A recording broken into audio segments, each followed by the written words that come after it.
Hello，大家好，我是启聪。今天呢，晚上我看了那个报纸新闻呢，我看到一个很奇葩的新闻啊，我跟大家分享一下。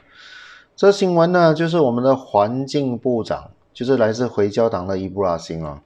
他今天说了一句很奇怪的话，我反复想了好多次，他这句话什么意思？他说现在的人民啊，以为啊，只有东海岸才会水灾罢了，然后东海岸以外的地方啊是不会水灾的，所以呢，他就怪这些人民啊无视那个天气警报，就是那天气警报已经说呢，这个大雨就快来了，很可能会水灾，然后啊，东海岸以外的人呢就不以为意，然后啊就不当一回事，然后结果水灾就来了咯。呃，这个新闻你知道它奇葩在哪里吗？他现在这个环境部长，他怪人民没有去看这个天气警报，没有把这个天气警报当做一回事，结果水灾来了咯，水灾来了，你们才在那边兵荒马乱啊？谁的错？人民的错？奇怪吗？你觉得啊？OK 啦，我现在就算给你讲的这样啦，比如说西海岸的人民全部都有看天气警报啊，全部都非常的 alert 这个天气警报，然后知道这个大雨要来了，然后啊知道肯定会水灾的了，然后人民可以做什么啊？人民可以做什么？人民就是把所有东西放高高来咯啊，是吗？我听说了这次大水灾啦，那个水啊高到8尺，你的东西你要放几高？你如果是只住单层排屋的话，你的东西你要放几高？OK， 这是第一点。然后人民如果提早知道这个水灾要来了，可以做什么？在家门口堆沙包啊，水都已经高8尺了咯，你堆沙包有用吗？啊？还有就是人民知道水灾要来的话，人民还可以做什么？全部搬去山顶住，是不是？啊，还是提早上去云顶住算了啊？所以啊，现在你们明白这个新闻好笑在哪里了吗？这个环境部长讲的这句话好笑在哪里吗？就是人民就算如你所说，人民啊是非常的去看这个天气警报，人民知道水灾会来了，人民可以做什么打算啊？我问你，可以做什么打算？顶多是把财物放去一个安全的地方啊，顶多是提早上山住啊，不过这也是不可能啊，讲笑话了啊。所以你明白吗？你这个事情呢，你去怪人民不去看天气警报，这是很奇葩的事情啊！其实呢，在这种时刻呢，真正应该检讨的是啊，各方各面的政府，尤其是中央政府，州政府也是要负一些责任啊，尤其是中央政府，你们应该各级政府都要检讨一下，为什么这个水灾呢，可以杀整个马来西亚一个措手不及啊？之前呢，对于水灾的这些防范工作呢，哪里做的不够啊？你现在去怪人民没有去看天气警报，像我刚才都跟你讲了，就算人民已经知道明天一定会来水灾了，这样人民可以做什么？我问你，人民什么都不能做啊！人民唯一可以做的事情，我告诉你是什么，你知道吧？就是呢，不要丢垃圾进河里面哦。不过那只是一个很小的因素罢了啦，不是一个主要的因素还有很多主要因素，等下我再慢慢讲了哦。OK，我们现在回去探讨了一个国家会发生水灾。OK，第一个因素我们可以怪天气咯，可以怪这个世界的气候变化，然后有一个暴风雨刮来我们马来西亚。OK， 你第一个你可以赖天气，你可以赖天哦。OK， 这没有办法的事情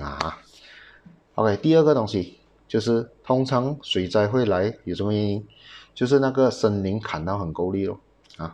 那森林砍到很够力的话，就没有地方藏水，结果那个水就全部顺着山上下来河满了过后就镇水咯。OK， 这第二个因素。第三个因素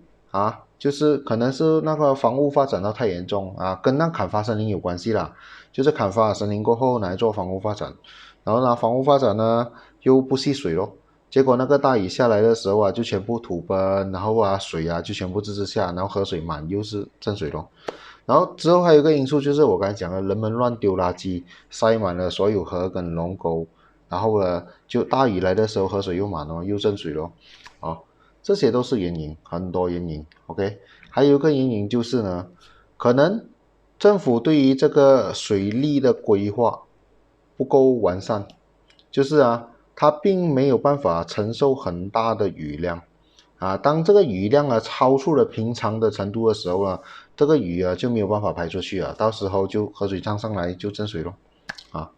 这些都是原因所以你想一下，就算你人民知道明天会来水灾了，你人民可以做什么？最多只不过是提早不要丢垃圾罢了，其他东西能做什么？我刚才说了这么多，其他人民能做什么？其他人民根本都不能做什么嘛，你怪人民干嘛？你这个是纯粹是推卸责任，而且是推卸到非常没有脑一下啦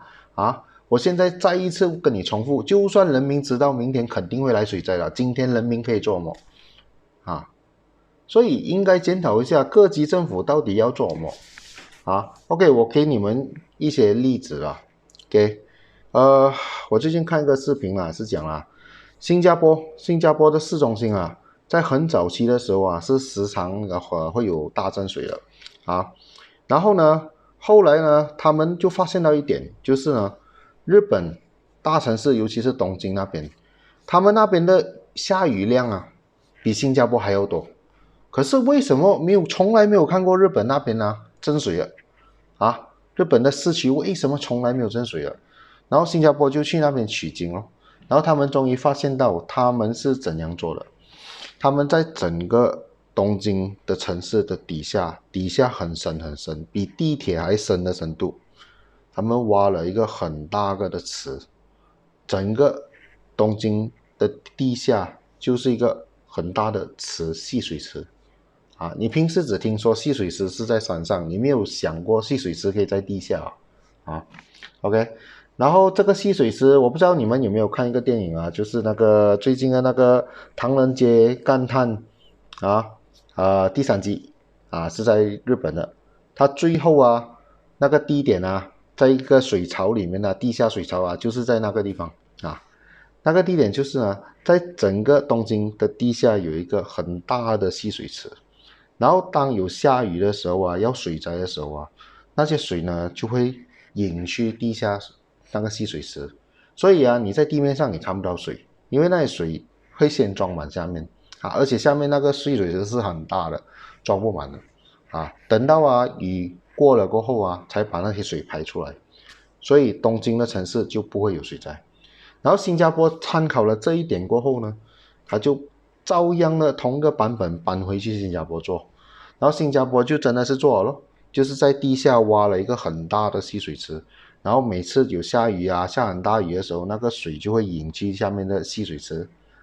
到目前为止从来没有被装满过最严重的时候也没有被装满过，然后从此呢，新加坡的市区呢就不会增水